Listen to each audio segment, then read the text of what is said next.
my name's Connor Ward. I speak for a job occasionally. There's a weird picture of me speaking.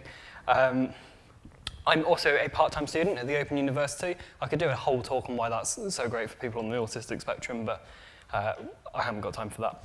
I do a lot of voluntary work for the National Autistic Society. There's me, and that was a campaign for Volunteers Week this year. And then I'm also a vlogger, which is the main reason why I am talking to you today. I will be explaining a bit more about that, but I thought one of the nicest ways to get a bit of an intro would be to show you some of my work. And this is one of my favourite videos that I've ever made. I was very lucky enough earlier in the year to be invited by Disney to go and make a video with them about their show Aladdin. They were doing a relaxed performance, and as I'd enjoyed it so much the year before and done a review of it, they were like, do you want to come down and like interview the cast and stuff? To which I lost my mind, I'm not even going to lie. So here's a shortened version of that video. I still can't believe that happened. It was such a magical day. What was really annoying is when I first trialled this talk, I did it at the Autism show earlier on in the year, and we were coming up to a relaxed performance, so I was obviously saying at the end of that bit, oh, go and see the relaxed performance. Now the show's actually closing, it's closing next year, so please everyone just go and see it, just because I love it so much. But yeah, as you can see, I make videos on social media. I like to mainly educate about autism because I got diagnosed a few years ago. I was 18. I'd kind of known my entire life though, so it wasn't really a surprise for me. But as soon as I got diagnosed, I realized, why was I diagnosed at age 18? Like, I know it is late, but I know it's not late for some people. I think that going forward though,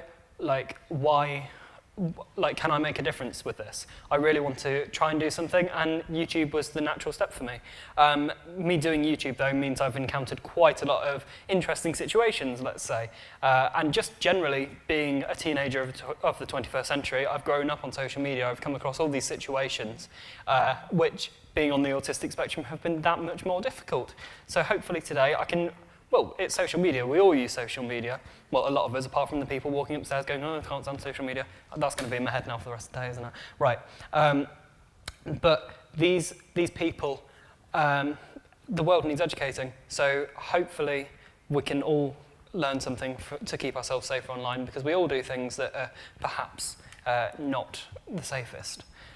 So, first little anecdote was back in March 2015. I was 16, 17 years old.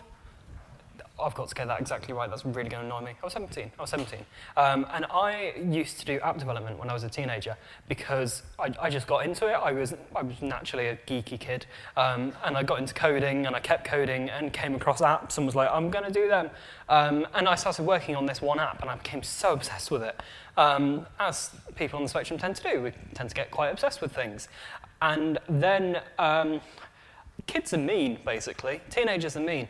If someone shows a passion in something, for some reason the world says, let's laugh at them, which hopefully is an attitude that changes, and it does as you grow up, but in the teenage world, people wanted to have a go at me for making apps, and I kept getting loads of online abuse. That's my representation of abuse. I couldn't really think, how can I do that without putting a load of swear words on the screen, so use that as your visualization. And that situation, I got flooded. Basically, one night, a group of guys in my year decided to... I'd actually left sixth form at this point, so I wasn't even going to school with them. It was none of their business. They were just bored and thought, let's just wind up Connor. And I got flooded with tweets and stuff from these people going, when's the app coming out? Because that was like a thing, because I had to keep delaying it, because it was an app. And all these people were coming at me. And it was so overwhelming. I couldn't really understand what to do about having all these people come at me. And do you know what? I think it's fair to say that being on the autistic spectrum just makes you generally a bit more of a target for bullying. So when the online world is there, people are a bit more cowardly and they think they can do it behind this little mask that they've got. So I had all these people, which were actually stupid, weren't they? If they went to my school, what did my mum do as soon as I told her about it? She rang up my old school, they went and told them off. So it was like, they were stupid, but they learned their lesson. But the point is there, it wasn't a situation I could deal with by myself. And I realized that was a thing, the more I interacted on social media, the more times I was coming across situations like that. And that's where I realized I need extra help with all these things. Like, I needed help communicating in the day-to-day world anyway, but online, I also needed that help. So anytime there was anything a bit uncomfortable, I would go straight to my mum, which sounds completely obvious, but sometimes we can feel that social media is our social media, so that's all our problems. So to make sure, if you're related to someone on the autistic spectrum, just make sure they're fully aware that you're there to be able to support them if they need to be. Another little anecdote. So as well as being into coding, I have loved the singer Jessie J since I was 11 years old. Loved her. I love the fact I can also put a picture of me there with her, because I actually got to meet her last year. I still find that magical. I can even make the picture move. There you go, that's live photos for you. See, Apple's another thing of mine. Anyway, and now that's just got distracted me because I'm getting the new iPhone XS tomorrow, and yeah, I'm getting all distracted by that. Anyway, so I'm a massive fan of Jessie J, and all my friends at school kind of got fed up of me talking about Jessie J because I just went on. Like, I would say, oh, but Jessie performed at this show last night and she did this set list, which was Ain't Been Done Domino, Nobody's Perfect. I can list all of the set lists for every single show, by the way. That's another story, though. Either way, naturally, my friends just got fed up of it. So I needed to find like-minded people who also had this much interest in Jessie J. I thought it was just me. I thought I was alone on the planet. And then I found out on Twitter, there's actually like a whole Twitter fandom thing of people literally just talking about Jessie J. And I thought I was madly obsessed. And then I saw some of the people on there and was like, oh, wow. Online, people don't put their full identity online. And I came across a few people that were potentially dangerous, let's say. I was just going about my own business one day, and I got a message from someone I followed. There we go. Quite innocent. Oh, is that going to play Why is that playing again? That shouldn't happen, but never mind. So I got just an innocent message. I did find it a bit strange that some stranger had messaged me with a load of kisses on. I was like, that's a bit bizarre. And I responded back something along the lines of, hey, do I know you? Because I knew I didn't, but I thought I'll just do that instead to see what they say to that. Then they asked the question of, will they be seeing me at an upcoming concert? Because of course online we'll go, oh, I'm going to this show, yeah. I've got 3 booked for next month, but let's not talk about that. So people would say about when they're going to the shows and stuff, so it wasn't too much of a weird question. I did at this point find out that this guy was a 30-year-old man while I was 17. So it was a bit strange that he was talking to me. I was a bit confused by all the kisses and stuff. But just asking if I was at a concert, I thought that was fine. Then it started to get a bit weirder. Yeah, want to meet up. That was the weird thing. I didn't quite. I found that a bit interesting. At this point, I didn't know what to do, and luckily, as I said before, with my mum talking about. My mum helped me out with things. My mum checked in on me just on the day I received this message saying, is there anything you've got going on Twitter that you want me to help you with? I was like, yeah, actually, I've had this weird message. To which my mum goes, oh my God, it's a 30-year-old man. What are you doing? Who is this person on the internet? Why are you talking to him? Why is he saying, do you want to meet up? And then, I think this slide's kind of broken by what I can see, but so ignore, why has that happened? Ignore that graphic, but basically he said when we meet up he could buy me something, to which I didn't know that was grooming, but apparently that's where it would have gone, so that's a situation I nearly fell for. I don't think I would have ever have got to the point of meeting up with him, but I don't know, I just remember replying saying, well, if you want to go to a load of Apple stores, yeah, cool, buy me all Apple gadgets. I couldn't really see the danger in all that. But yeah, so that's another great example of why my mum needed to intervene, why my mind alone, as much as I'd love to be independent, sometimes I don't make correct judgments because I don't really see the danger in things. I'm quite naive to the world. I think everyone's a good person, which can be quite dangerous at times. Now moving on to the next graphic, which decided to pop up early, which has really annoyed me. Never mind. So the internet is a very confusing place for everyone. we communicate on text, mostly on the internet. Obviously, I create videos, so I can give a bit more of a performance, like I'm giving you today. If you'd seen me 10 minutes ago, I was not like this. I wasn't all animated. I was like, oh my god, I'm tired. Blah, blah, blah. And that's what happens. I'm using more than just my words to communicate to you all. However, online, we're all on an equal playing field. We communicate via text. And text has its disadvantages. You can't always convey emotion properly. So an example I will give you, bear in mind I make YouTube videos. I get comments on my YouTube videos. This bit here, so it says, yeah, but if you actually watch the series, you would realize. That comment came from a video I made back last year. Who's heard of Atypical? Anyone? Yeah. So I saw the trailer for it last year for the first series. Didn't react too well to it. I didn't think it was a good show. I thought the humiliated autism. So I made a video reacting to that and giving my thoughts on that. I then went on to review the video. I then actually watched the trailer for this year's one and thought, oh, they've improved. And I've watched this year's series, and the show's actually improved, which surprised me. But anyway, that's a bit of a tangent. And people, for some reason, they commented on my first video of the trailer reaction, not knowing that I'd already made the review, so that's another annoyance and another tangent. But this comment, so in your head, you've all read this comment in a certain way. Now try and think of it in a different way. And I know that sounds really strange, but I have a tendency, and I've spoken to a lot of people on the autistic spectrum also, and we all have this tendency to read all text as if someone's angry at you, which I don't know why. I don't know, it must be just the built-in thing. But I read that as like really in a Mardy way. I'm from Nottingham, so that's why I said Mardy. What would be the equivalent? Stroppy? Yeah, that'll do. So I read it in like, yeah, but if you actually watch the series, you would realise, blah, blah, blah. But then in reality, they probably say, yeah, but if you actually watch the series, you would realise, which is a huge difference. And that's something that it's the catalyst of so many arguments because people aren't interpreting the text in the way that it was written.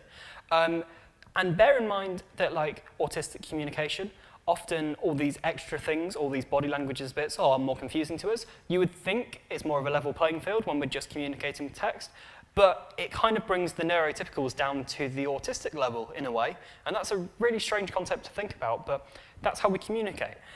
Luckily, over time, of course, we had emoticons, we had emojis,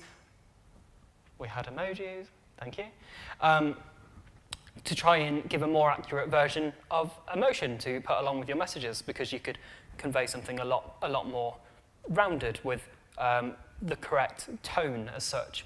But one thing I've always struggled with is making sure I can't understand what facial expressions mean all the time. I can think someone's smiling at me when they're angry at me, or again, with me assuming that all text tone is aggressive, I can also do that with facial expressions, think that most of the time people are annoyed with me, which again isn't the case. So emojis, that does create a bit of a problem there too, but luckily, this is one of my biggest saviors, but Apple, this is how they do it. I don't know if it works on Google and stuff, but you can actually search for emojis by word, so you get that translation there.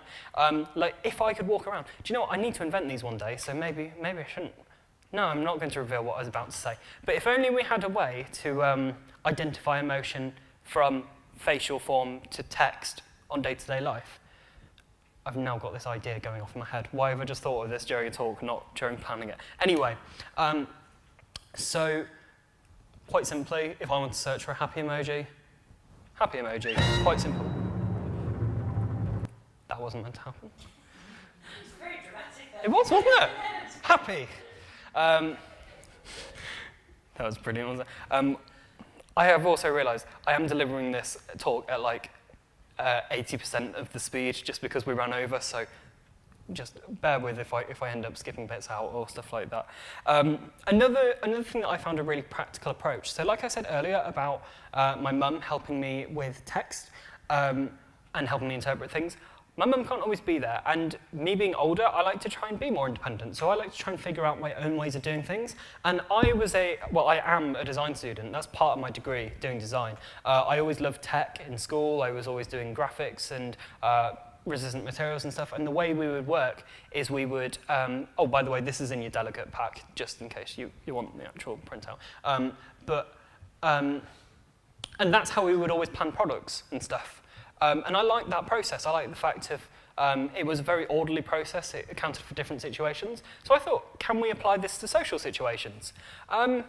Yes, in a way. Like, this is a really simple thing. So this was me trying to replace what I had going with my mum in a very basic way. There could be a lot more branches. But something's making me uncomfortable. Then you have the diamond, which is a two-way thing. So is there someone I can talk to? Yes, I can talk to my mum. Is it still bothering you? Consider further action. That is a really simplified version, but I think it gives you a bit of an idea. And I think if you are with autistic people, if you're a supporter of one, make sure, like, have a go and do some things like this. Like, even if it's, like, social media aside, even if it's for simple things like, I struggle with remembering to eat and stuff like that, remembering to get my meals and what goes into a meal and am I doing it safely. Even things like that I just find extremely useful, and you know, it could come across a bit patronising, but everyone's brain works slightly differently. And overall, I've tested this with as many like autistic people as I know. Everyone loves this, and it's just an interesting new thing that I've never seen kind of used in the autism world. So I create these for myself. I'm building up like more of a catalogue for myself as I'm entering more things, but like I designed one the other day, which is like, you know, there's like 50 individual blocks in place. And that helps me make some decisions. But the thing is, like, as much as it's good to make things like this, you can't 100% rely on it, which is not what an autistic brain wants to hear. Like, that annoys myself, like, the fact it isn't foolproof. But then again, is it 100% going to work if you speak to your parent? It's not going to work all the time. They're going to get stuff wrong. But this is just a nice little way that I found to kind of make me be able to do more things for myself. So some general things that I found across the internet. I didn't quite work out at first what is appropriate to share and what not to share. So personal details, make sure you're not sharing any. It's quite simple. Make sure that anyone who you're looking after, or that you like, or if you're on the spectrum yourself, anyone actually, just make sure you're not sharing information that's too personal. Online can become quite open sometimes, and just make sure there are things like your address. It sounds obvious. It might not be obvious. There are certain things that I've shared which are like details about my family, for instance, that didn't belong online, which I got told off a lot about afterwards. But it's about making sure what is appropriate and not appropriate. One thing that is a trap that a lot of people fall into, popularity. Now, of course, I do YouTube, and YouTube's seen from the outside world as like, oh, people are just trying to get as big as they can, they want to be famous and stuff like that. It's not about that for me. It's a creative platform, and it's a way to like speak to like-minded people. But a lot of people can fall into the trap online of, I want to have the most numbers, I want to have the most Twitter followers, I want to have the most Facebook friends. One thing as a teenager, I did, and I know like everyone did regardless of autism, you just added every single person on Facebook because you wanted to have the most amount of friends. As I'm a bit older now, I can look back and realise, no, why was I having these people? Like, if I don't know these people, I don't need these people in my life. And it's about remembering, it's about safety over the numbers, which is why I get very scared about following, like, I'm very careful now about like who I let into my private social media. So I use my Facebook as my private one, and all my other profiles are public. Also, a great thing to take advantage of if you've got younger children. 13 is the age that you're meant to start using social media. I found that out recently when my mum actually created my Twitter account when I was 12 years and 11 months. And because of that, Twitter locked my account, which caused a lot of upset, but it's all sorted now, thank God. But yeah, what was the point I was making there? Yeah, anyway, privacy settings. There's a lot in place there to allow parents to have control over social media, and it's not just for parents and kids. If you know someone that's still in their adult years that need more support, then take full advantage of the privacy settings and go and have an explore as to what's most applicable per person. Another general thing online, links. Be careful what you're clicking. There's not much to say on that one, or not much to be able to advise you on. All apart from the fact that everyone falls into those traps of click here. And I'll leave that one quite brief because it's quite an obvious one. Just be very careful, make sure that you're looking at links and working out if there's any like dodgy misspellings in or something. Like there was one recently where Facebook was spelled with an extra O in it, and people were logging in and giving their details. So just make sure you're thorough about everything that you're doing online to make sure your information's not being leaked. And linking into that as well, if anyone plays any of these games like Farmville or stuff like that, I don't play them, but most of them can take your data, so everyone needs to be careful and make sure where their information's going. Username and password, this is one which I find extremely interesting. Don't put your personal details into your username and password. You can use your username how you want. If you want to make yourself anonymous, you can. The only thing I would say, if you're going to make yourself anonymous, make sure you're being nice online. You will find that everyone online who, so all the hate comments I get on YouTube that are people having a go at me, none of them never show their faces, never know their names. I actually had someone make a video recently in response to a video that I made. And they have a channel literally just made on tearing people apart. And I've been emailing them back and forth because we've been sorting something. I still don't know that person's name or know what they look like.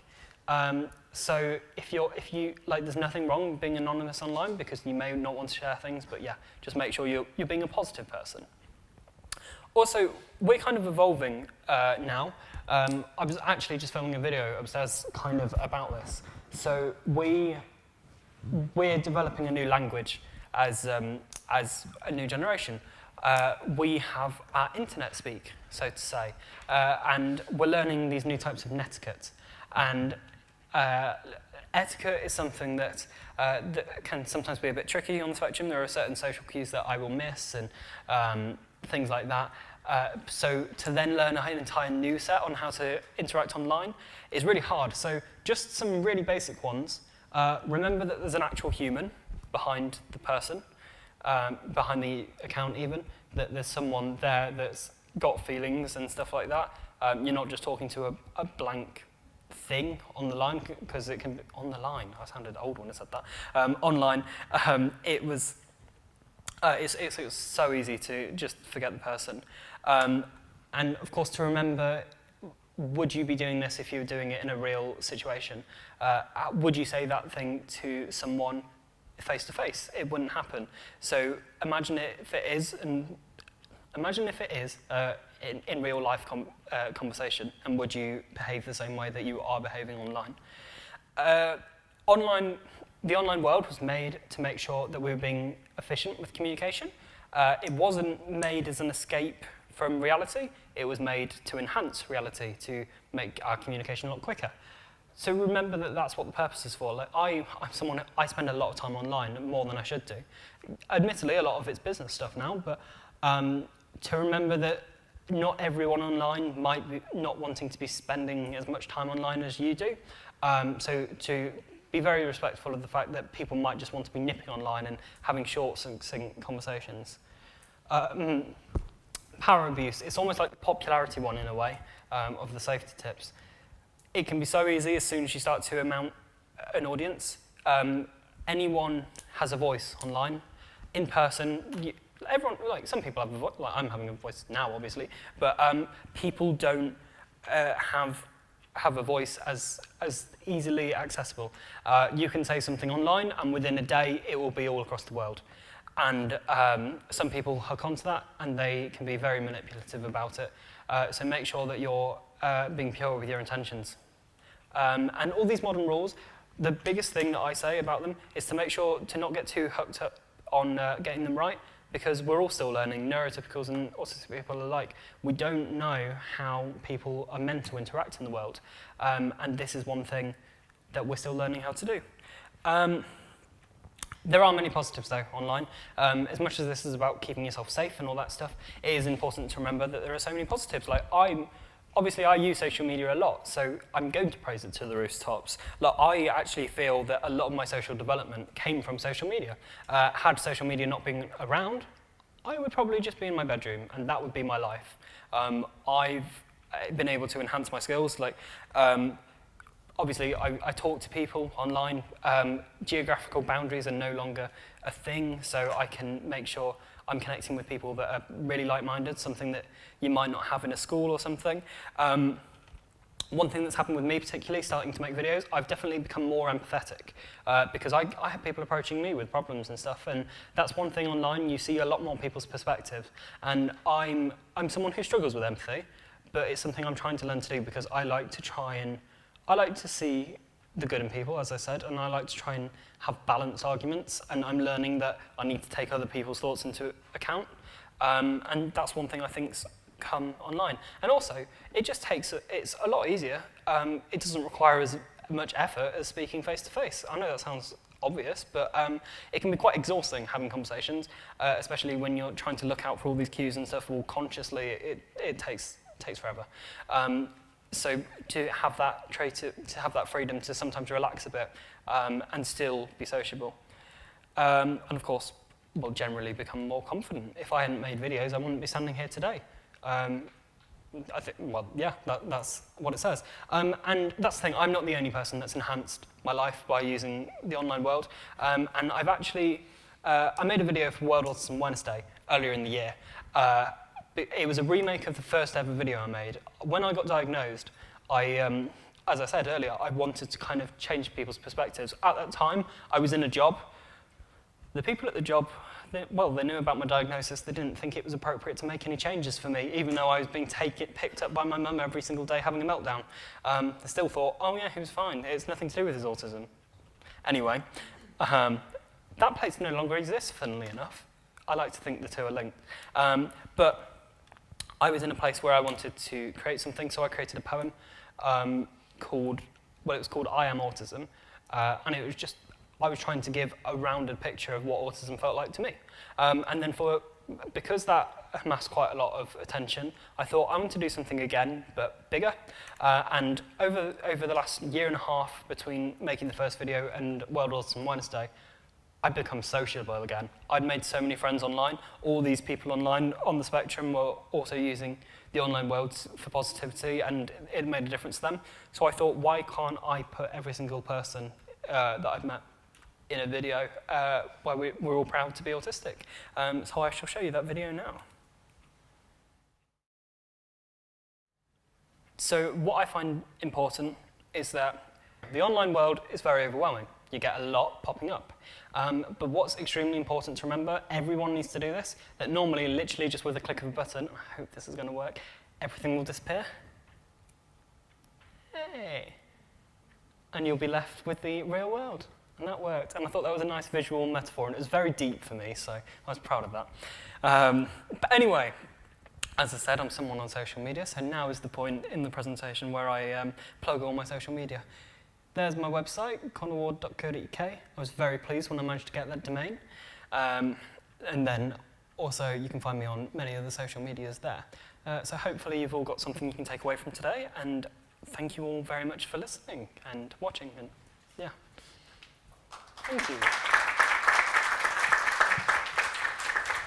So any questions? Yes, so Connor, thank you so much. That was an absolutely brilliant presentation, and I was so delighted that you played that video. So a special thanks for that. Has anybody got any questions? This is where I want to make the cricket noise in the microphone. Hi, Connor. Hello. So this is completely off the cuff, away from technology a bit, but hopefully you'll get where I'm going. So you mentioned trying to analyze what people are feeling. Where does intuition, if it does, come into play with that? And also in the real world and also online? Well, I don't think I have the intuition. So I think, like, my version of intuition is an intellectually built up one. That's how I feel that a lot of, like, my autism is. I feel like there's this whole thing called masking. Life's a stage, basically. We all put on this performance, and I think that what comes into it, I built up like a false thing, but that's become a real thing. I think that made sense, kind of. And you've told yourself that you can't trust yourself, or in a way, yeah. That I know that I'm not capable of that in my raw ability. Therefore, I need to build up another way of coping with certain situations. which was a very self-aware thing to do, and it only kind of happened in the last few years, I'd say. As a teenager, had none of it. But yeah, hopefully that was answered. I'm going to pick your brain more on that one, with the Okay. technology space. Cool. Any other questions? No? Connor, I've got a question. Okay. If you had to sort of identify the kind of the one area where you think we all need to be more aware, whether you're autistic or not, in terms of cyber safety, being safe online, what's the area that you think we should be kind of really prioritise based on perhaps some of your experiences or what you've heard through your kind of your social networks? Yeah, so I find, like, one of my hardest things is identifying relationships and like the level of relationship. And I feel online, people develop relationships in interesting ways. Autism aside, people seem to grow an attachment to people online. Yes, you can have a relationship, but it's about knowing that you're having these new types of relationships where you're trying to apply real life rules and stuff that you know from real life relationships and stuff like that. I don't just mean relationships as in relationships, I mean like friendships and stuff.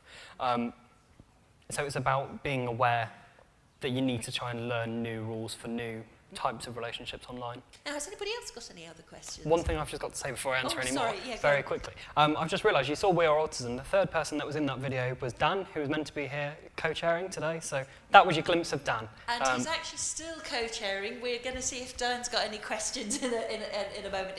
He's supporting the virtual conversation as he couldn't be here in person. So we'll get you guys interacting in a moment. Sorry. Yes. So can I take the questions out? Yeah. Hi, Connor. I just wanted to say thank you, and also Thank you. in your presentation you mentioned what kind of supportive role your mother had with you when you were participating online in social media. And for many of our younger children, the digital world is so natural for them. So I would like to ask you in terms of what would you like to say to the parents or the guardians what would you like to tell them in terms of how would you support their children? What I will say, because people tend to, like the attitude of most parents tends to be, I'm too old for that. No, you're not. You're so and so old. You're going to be on this planet for X number of decades. Social media is only going to evolve. It's only going to become a bigger part of our lives. Therefore, just learn it. Just have a look into it. Have a research as into what it is fully. Because, well, like the people who I was passing on the stairs that just wrote it off completely. It is something that exists, and it's something that's such a big part of our lives. So invest the time into researching it and why it is the way it is, as opposed to just going, oh, that's just what the kids do. Thank you. And somebody else over there? Hi, Con. I really enjoyed this, which is really good. What do you feel? Do you feel that the social media platforms are doing enough to protect young people? Not obviously those who are autistic, but kind of everybody, because it's quite a big thing in the media at the moment. Yeah, I was going to say it's only kind of this year really, then where they've all gone right. We're actually, because every social media site started off not thinking it would become as big as it is. Therefore, it didn't lay the right foundations. But I think now we're coming to the point with all the stuff we see in the news. That's now where all these companies are going, right, we need to put more stuff in place. So I think within the next year or so, it should have changed a lot. Is there anything in particular you'd want to see them put in place? Almost like a little online course. Like, this is how you use the site, as in like, not just the functional elements of it, but if you tweet this thing, it will go out to these people to give a bit more of a social understanding to everyone who uses social networking. Thank you. I think that sounds like a great idea, and one that we need to make sure we get over to the tech companies. On that note, I mean, obviously there was a lot of press around this issue with Facebook and the use of people's data. And obviously for people in the autistic community, with parents, family members as well, there can be sensitivities around whether one's data, and where and how one's data is recorded and shared. I was interested to know about your views on that, Connor. So bear in mind I make videos, I share quite a lot of my life. Therefore I'm aware that if I'm putting in a piece of information online, probably going to end up going somewhere that I don't want it to go. Therefore, it just makes me more cautious as to what I put on in the first place. So I think that's just a mindset thing that we're just having to learn. So we just have to think about what we do before we do it and consider. It's like when you see all these people who there's so many cases in the media of going, so-and-so tweeted this 10 years ago. And that's just, obviously as a 15-year-old, you wouldn't think, I need to be really careful about what I'm saying online. Whereas 15-year-olds now are going, oh, look what happens when you say something, you get caught up on it, and you lose your job. So it's little things like that. It's a very pragmatic approach, Connor, and I guess that's important. You know, one has to embrace, you know, both the risks and the opportunities, and as you say, sort of adapt and learn and share that learning collaboratively.